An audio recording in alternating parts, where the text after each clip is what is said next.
Dans cette séquence, nous allons faire la question B, c'est-à-dire qu'on aimerait calculer la probabilité que Z soit compris entre 4,8 et 5,2.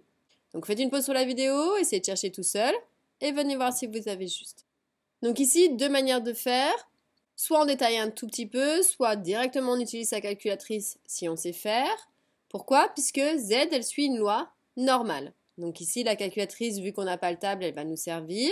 Juste un petit rappel, puisqu'on fait une probabilité d'être compris entre deux éléments, ça on pourrait traduire comme étant la probabilité que Z y soit inférieur à 5,2, c'est-à-dire la plus grande borne, moins la probabilité que Z soit inférieure à 4,8, c'est-à-dire la plus petite borne.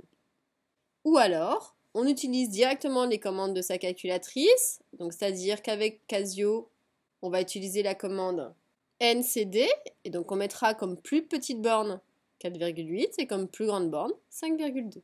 Et pour Texas, on utilisera la commande normale CDF, donc maintenant il va falloir commencer à les connaître. Pareil, plus petite borne 4,8, plus grande borne 5,2 et on rentre bien les deux autres paramètres. Attention à mettre dans le bon ordre. Et donc dans ces cas-là, la calculatrice va nous donner une valeur de 0,63 puisqu'on veut un résultat à 10-2 près. Donc qu'est-ce que ça veut dire? Ça veut dire qu'ici, la probabilité que l'épaisseur, puisque c'est ce que mesure grand Z, l'épaisseur totale, soit comprise entre 4,8 et 5,2, elle sera de 0,63.